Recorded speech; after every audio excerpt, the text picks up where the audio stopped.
Hey Reddit, I'm posting here because I keep replaying the same moments in my head, wondering how I missed what now feels obvious.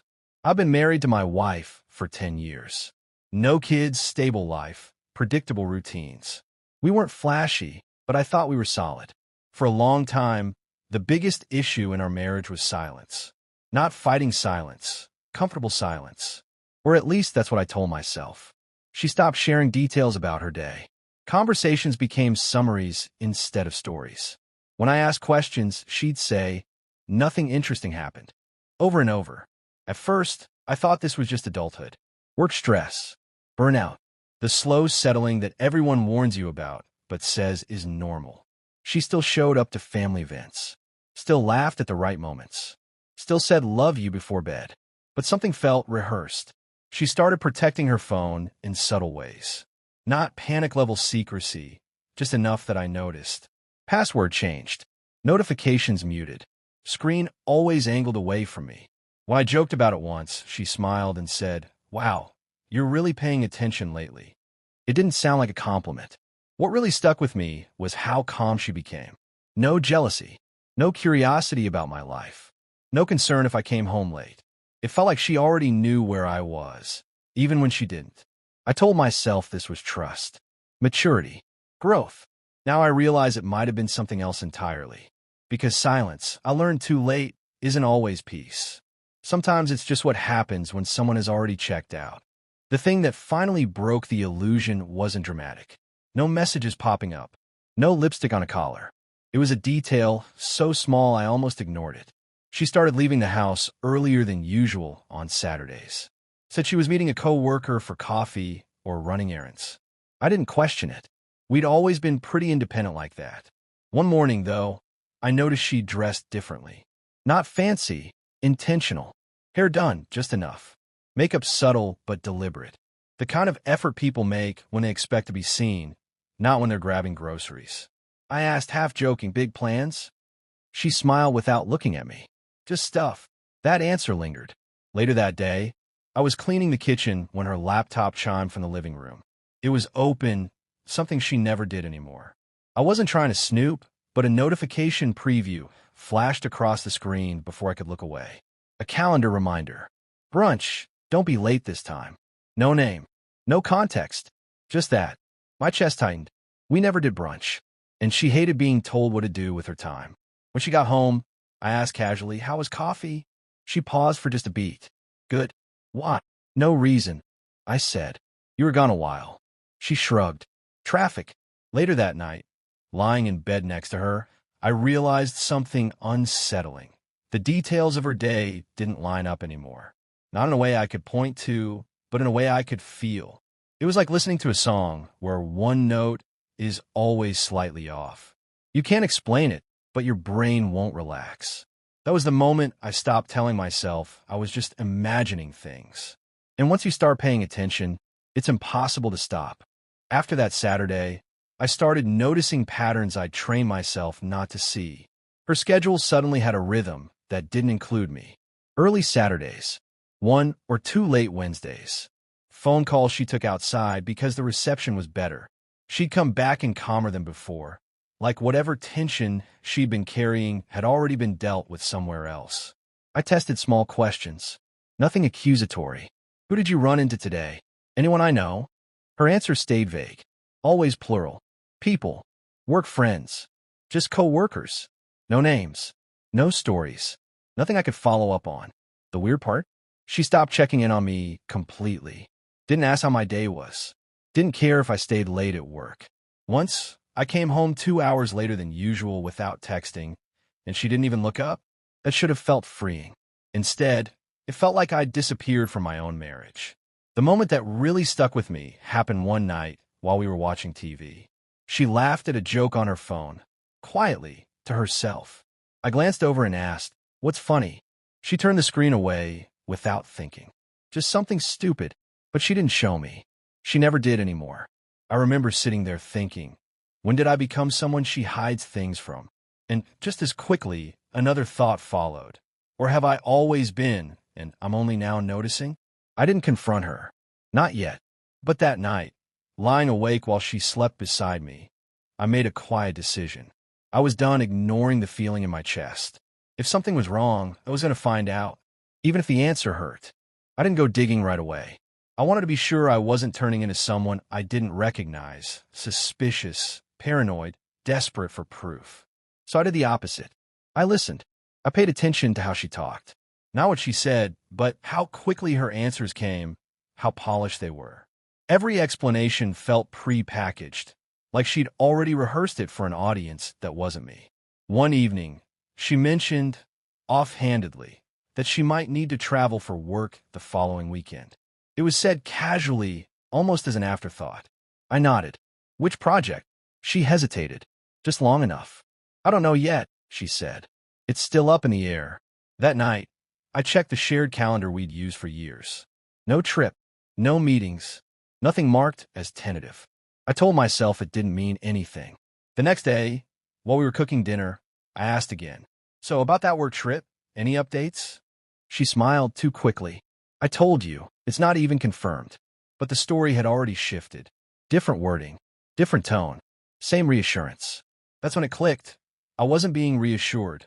I was being managed. I realized I'd been trusting her words instead of her consistency. And her consistency was gone. I didn't confront her. I didn't accuse her. I just stopped letting her explanations settle things in my head.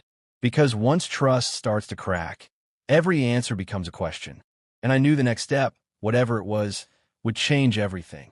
I still hadn't crossed that line in my head, the one where you decide to look for evidence. I kept telling myself I didn't want to become someone who snoops, who assumes the worst without certainty. But certainty has a way of finding you when you stop looking away.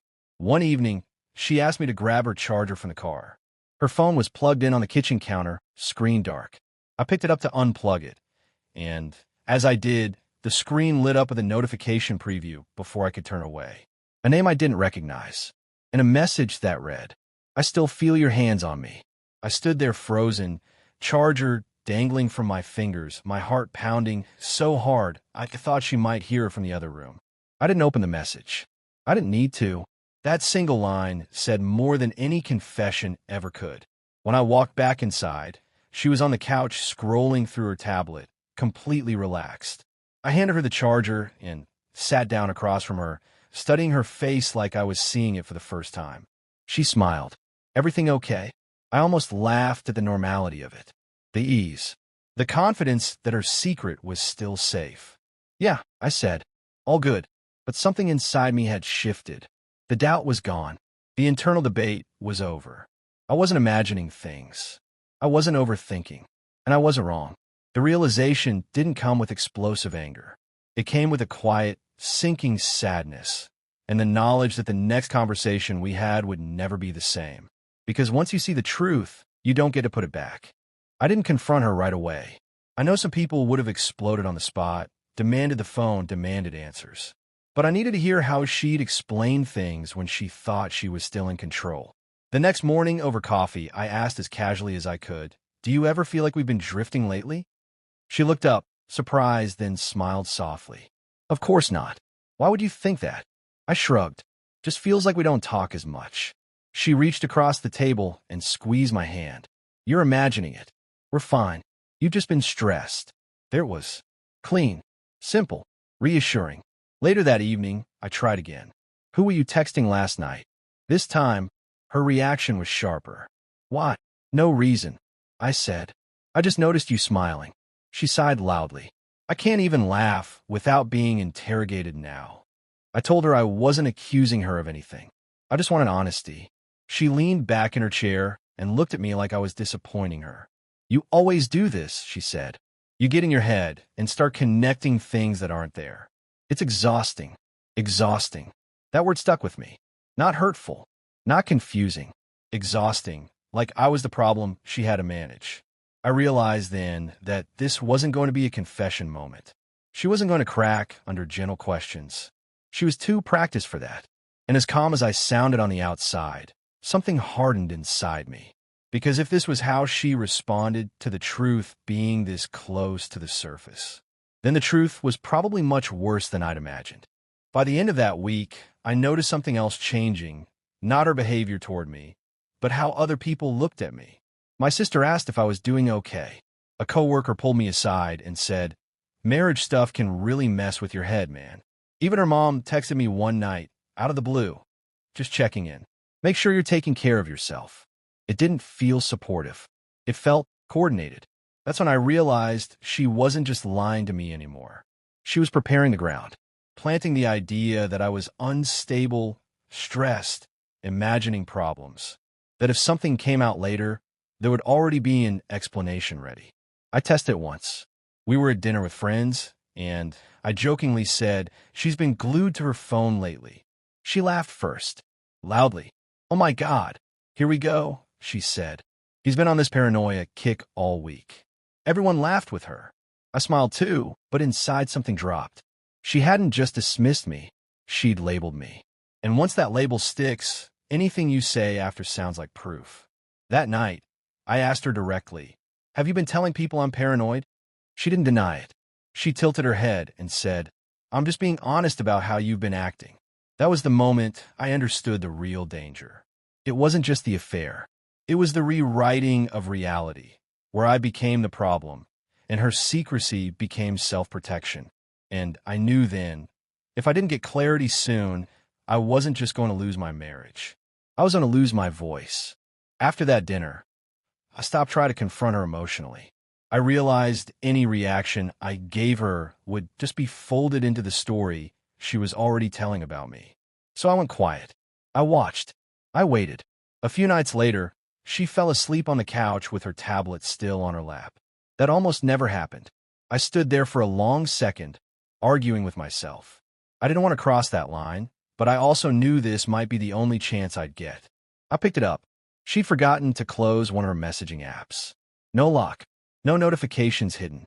Just an open thread with the same name I'd seen on her phone days earlier. This time, there was no ambiguity. Messages about missed chances, about being careful, about how he's starting to notice. A photo of her taken in our bathroom mirror, cropped just enough that I couldn't pretend it was innocent. Then a line that made my stomach drop. "If he finds out, I'll just tell everyone he's been losing it for months." I felt cold all over. Not angry cold. This wasn't a mistake. This wasn't confusion. This was strategy. I took screenshots. I emailed them to myself. I put the tablet back exactly where it was and went to bed, staring at the ceiling, listening to her breathe. For the first time since this started, I wasn't questioning myself anymore. I wasn't paranoid. I wasn't imagining things. I was being lied to and prepared to be blamed. And now that I had proof, I knew the next step wasn't confrontation. It was protection. I didn't confront her after that. Not because I was scared, but because I finally understood the game I was in. If I blew up, she'd win. If I accused her, she'd deny it. If I showed emotion, it would become proof of everything she'd been telling people about me. So I did the one thing she hadn't planned for. I said nothing. I acted normal, maybe even calmer than usual. I asked about her day. I laughed at the right moments. I stopped checking her phone, stopped asking questions, stopped reacting. And I could feel it throwing her off. She started watching me instead. One night she asked, "You're quiet lately. Are you okay?" I smiled and said, "Yeah, just tired." She didn't like that answer. Over the next few days, she tried to provoke something, picked small fights, made little comments, casually mentioned how everyone's worried about me. I didn't take the bait. I just nodded and changed the subject. Behind the scenes, though, I was preparing. I saved everything.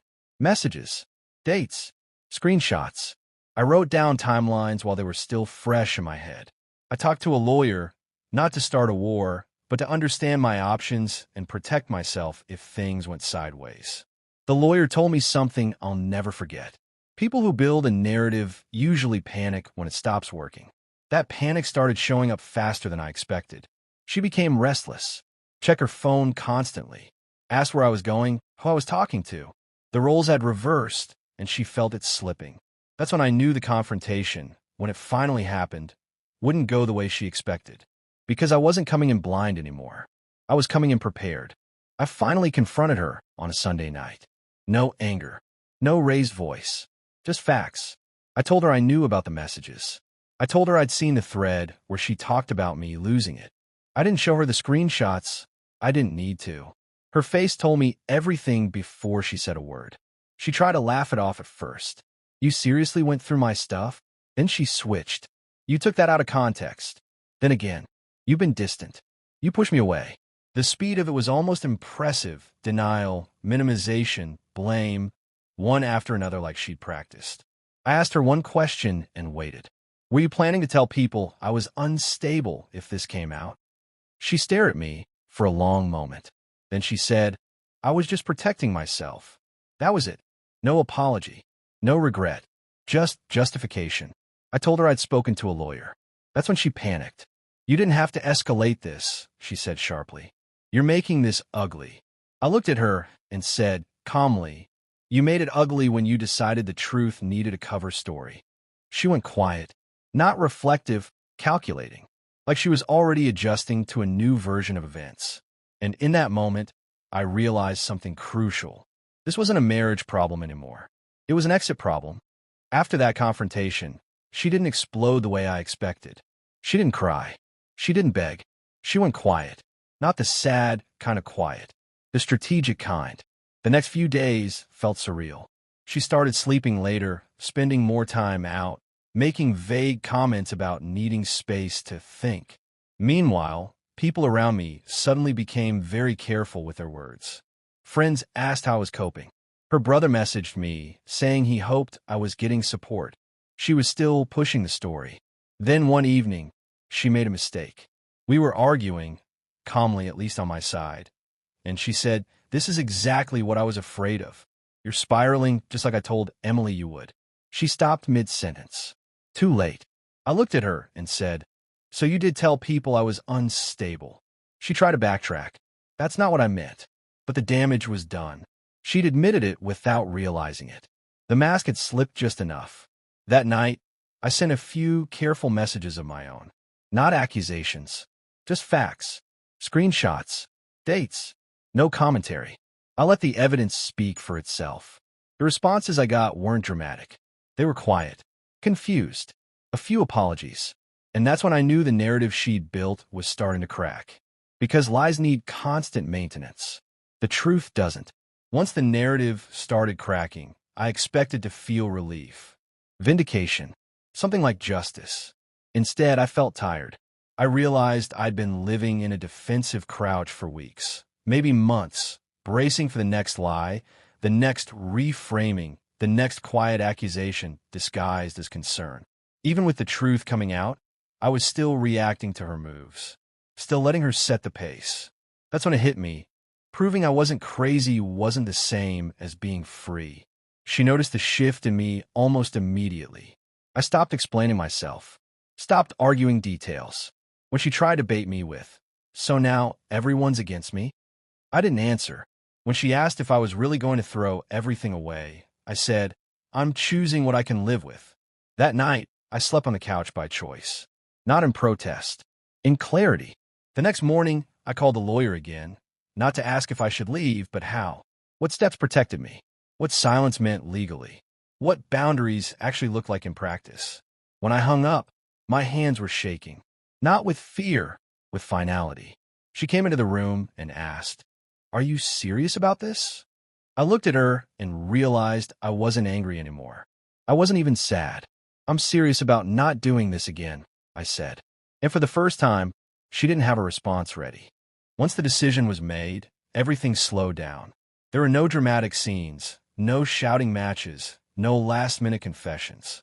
Just logistics, short conversations, long silences. We moved around each other like strangers sharing the same space, careful not to collide. What surprised me most was how quickly my body reacted. The constant tightness in my chest faded. I slept through the night for the first time in weeks. I stopped replaying conversations in my head, stopped drafting imaginary arguments I'd never get to have. She noticed it too. You seem calmer, she said one evening, almost suspiciously. I am, I replied. That answer irritated her more than any accusation ever had. I think she expected grief, anger, regret, something she could work with. Calm gave her nothing. Friends started reaching out again, this time without that cautious tone. A few apologized for believing things they'd heard. I didn't correct anyone. I didn't need to. The truth was already doing what it always does when you stop interfering with it, settling. At night, lying alone on the couch, I felt sad sometimes. Not about her exactly, about the version of my life I thought I was living. The future I'd pictured with someone who, in hindsight, had been quietly preparing to exit for a long time. But mixed into that sadness was something new. Relief. And that's when I knew I wasn't just surviving this anymore. I was moving forward. Just when things started to feel settled, she tried one last time. She asked if we could talk for closure. Said she wanted to be honest now, that therapy had helped her see things differently. The message was calm, carefully worded, almost humble. Omi might have agreed, just to keep the peace. We met in a quiet cafe. Neutral ground. Public. Safe. She started by apologizing, but it wasn't for the lies. It was for how things came out, for the stress, for the timing. Then she pivoted gently toward context. How lonely she'd felt, how misunderstood, how we'd both contributed to the breakdown. I listened without interrupting. At one point she said, "I never meant to make you feel crazy." That word again. Meant. I realized she wasn't there to take responsibility. She was there to soften the record, to make sure that, years from now, the story could still be told as mutual, blurry, unresolved. When she asked, "Do you think we could have handled this better?" I answered honestly. "Yes," I said, by being honest from the start. She didn't like that. Her tone cooled. The empathy slipped. And for a moment, I saw the same calculating look I'd seen so many times before, the one that decided which version of reality to present next. I stood up, thanked her for the coffee, and left. Walking out of that cafe, I felt something click into place. Not anger, not sadness, finality. Because closure doesn't come from conversations like that. It comes from seeing someone clearly and choosing not to keep explaining yourself to them. It's been some time since all of this happened. Long enough that the story no longer feels like it's happening to me. It feels like something I lived through. The biggest lesson I learned is this. Confusion is not a personality flaw. If you feel like you're constantly questioning your memory, your reactions, your sanity, it's usually because someone benefits from you doing that. Healthy relationships don't require you to decode tone shifts or keep mental spreadsheets of inconsistencies. I also learned that betrayal isn't always loud. Sometimes it's quiet, organized, framed as concern. Sometimes it shows up as people asking if you're okay, instead of asking what actually happened. Walking away didn't make me weak. It didn't mean I gave up. It meant I stopped participating in a version of reality that wasn't mine. If you're reading this and something in your relationship feels off, not dramatic, not explosive, just wrong, trust that feeling. Pay attention to patterns. Listen to what people do when they think you won't notice. And most importantly, don't stay just to prove you're not crazy. The moment you stop needing to defend your sanity is the moment you start getting your life back.